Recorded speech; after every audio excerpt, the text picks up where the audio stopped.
all you Splinterheads. Welcome back. If you're new here, thanks for dropping by, spending a little time with me. At the end of the video, if you feel like you got anything out of it, please throw a thumbs up, like, and if you watch a few videos and you think it's worth it, go ahead and subscribe. Let's get back and get right into the video, rather. So in this episode, I would like to do my weekly shopping video.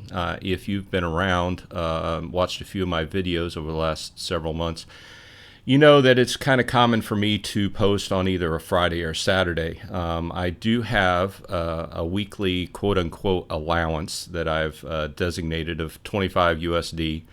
And I went over this in the past, but briefly, last year, I found that I was basically spending too much. So I allotted a $25 spend limit per week, and I usually do that on Friday or Saturday. I started out by doing the videos and going through and basically doing a shopping, discussing what I wanted. And then I found that as I was putting bids in, it was taking a while, and the videos kind of stretched out. So anyway, what I've done is I've started basically doing my shopping, then coming back on the back end and telling you what I bought, when I bought it, and kind of my reasoning behind it. And it makes it for a more concise video. So, and at the end of this video, I also want to discuss the new oncoming need for staking SPS to control the level that you fight at as far as the league you go into versus the older way of using card power. So let's go ahead and get into the card shopping first, and then we'll hit that second topic. But I've got another topic that I'm sprinkling in here along with the card shopping because it's my main reasoning behind what cards I'm buying. Okay, so without being overly, let's just get into it. Anyway, the cards I focused on this week were rewards cards, the newer rewards cards.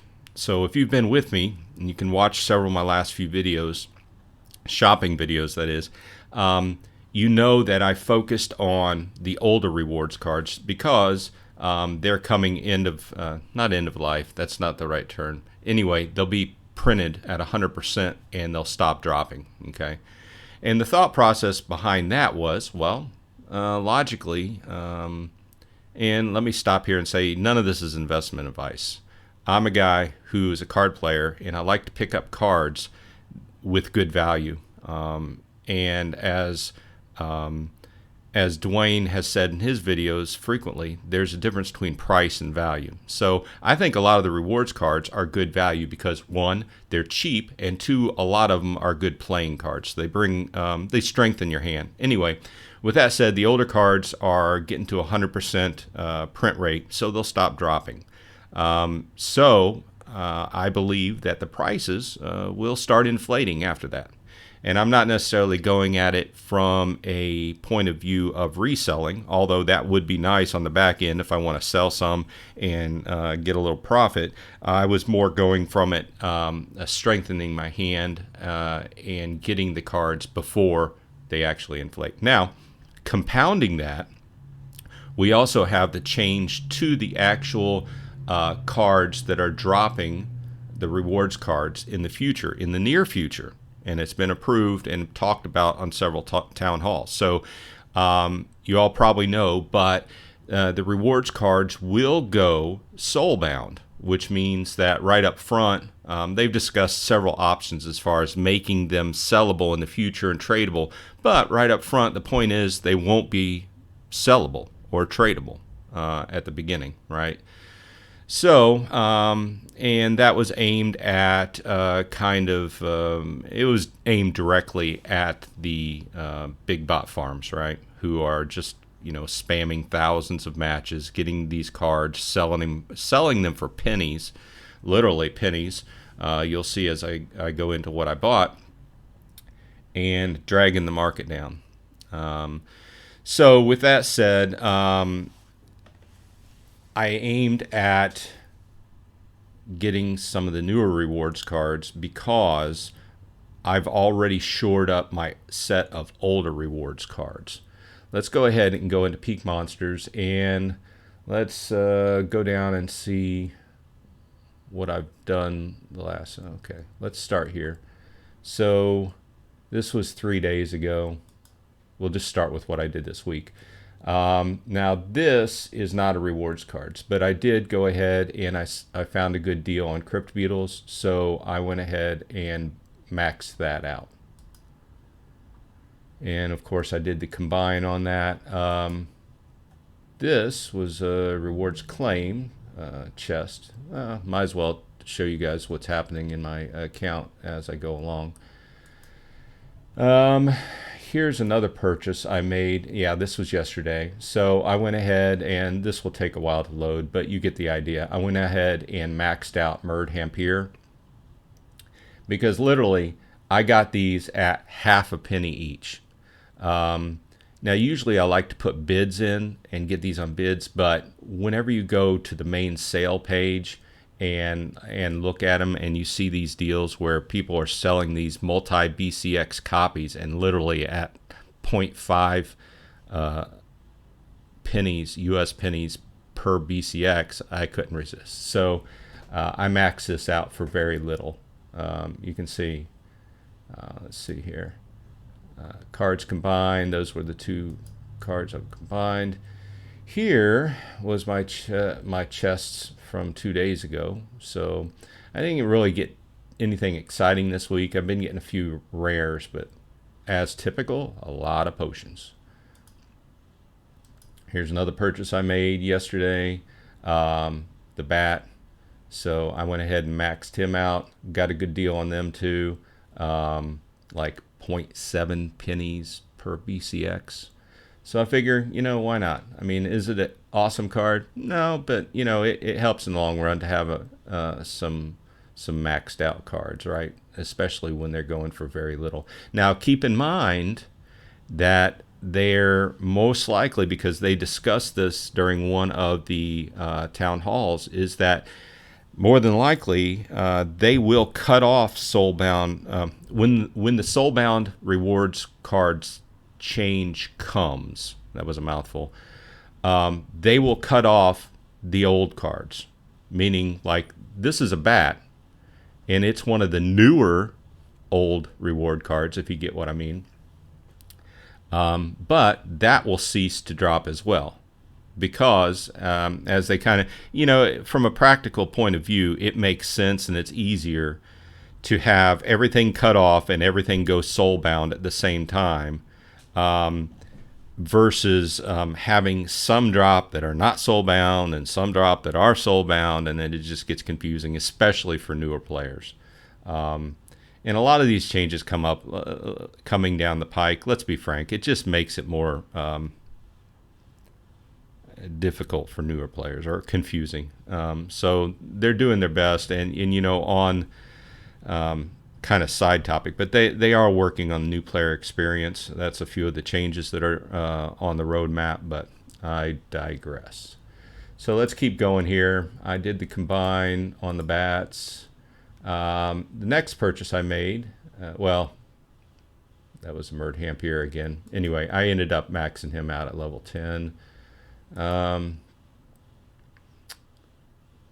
This vampiric fly trap, what is it? Let's see here.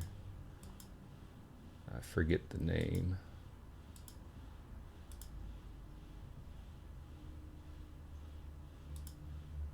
Oh, here it is. Vampiric Blossom. I called it a fly trap because it kind of looks like one. Okay, so I maxed him out. You can see he is a rare, so it's maxed out at level 8. Combined. The next purchase I made was, that was kind of summed up all my commons and rares. So I moved on. I did need to max out her. So I went ahead and did that. Let's go ahead and look at that. So I maxed out Countess Sinash.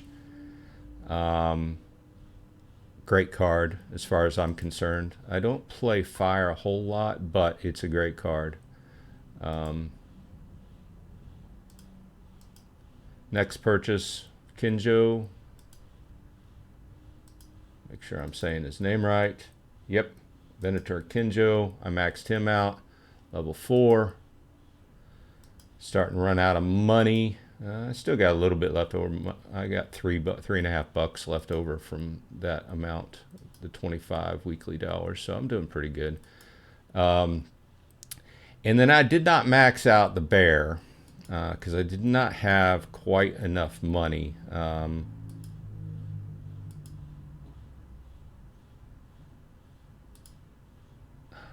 on. No, it's not rewards. Okay, so it's promo. He's a promo card. So I took him up to level 4, and specifically because at level 4 he picks up that second power of having. And then next week I'll probably take him up to 7, and then finally to 10. Just basically doing it in steps because his price is still staying up there a little bit. And I believe that after this whole event, has gotten over with, I think that, and people are combining and making, even though he's a common, the prices, I believe, will go up. So let's do that, and let's look by promo. So Archimus, the bear, I don't know how much, how good of a card he will turn out to be, but he's a promo card. So, and look, he's spiking last couple of days. So we'll see if that continues to go up. But I believe I bought my copies around 16, 17 cents per BCX. So with that said, it leaves me in a pretty good position with my rewards cards. A lot of them are maxed out, the current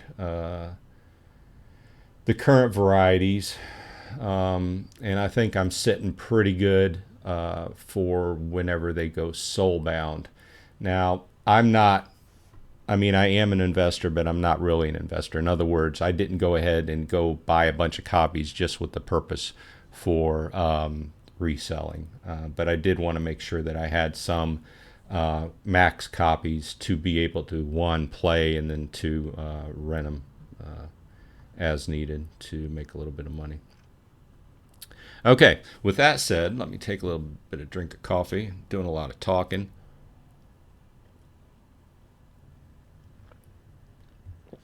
Okay, so the second part of this video that I wanted to discuss was the changeover in the way the game determines if what level you play in, what rank. Let's go over here and check out the league details. Now, you've probably heard other people talk about this, but I just wanted to go ahead and mention it. Up to now, in the game's history, the league you fought in and how you could qualify for that was dictated by card power, right? So how many ever card power you had rented and or bought dictated what league you could fight in. But as time has gone along, well, let's step back. When I first started, almost 2 years ago, I guess, it took me quite a while to build up card power enough to get through silver and into gold because the investment needed. And at this point, it's very easy to get enough card power through either renting and or buying due to the cheapness of cards to get into gold and get into diamond. So that's overall the big picture because, no matter how you feel about this, because I'm kind of on the fence as well. I mean, like, part of me says, I bought the cards, I qualify for, at this point, diamond. Why should I be squeezed for more money? But I can also see the other side of the fence in that it's better for the game to keep a certain level of difficulty to get into the different leagues because of the rewards you're reaping. Although my rewards haven't been really great lately. I can see that side of the fence as well. What I'm scared of is that when they set these levels, because I do have some SPS staked, but I'm scared that they're going to set these levels so high to try to squeeze more money out of us, because basically the idea is they want us to buy more SPS and stake it to help save SPS and bring it back up, right? That's the whole goal, to incentivize that. And I'm at the point where I'm every single town hall, they just throw out multiple ways that they're going to squeeze us for more money. And I understand that. That's the job of a business, right? They're trying to run a business. But I'm just tired of being squeezed right, left, and center, right? So with that said, I agree with the change. However, I'm skeptical. I made up a new word, skeptical of how they set the levels. So for instance, I currently play mostly in gold, but at the end of the season you can see that I do get into Diamond 3. I've never thus far made it into Diamond 2. But with that said, I do have some SPS staked. I have a little bit over almost 6,200 SPS staked, right? So part of me is scared that they're going to come back and they're going to say, okay, to fight in Diamond, you're going to have like 25,000 SPS staked or something like that. And that would represent a big purchase for me.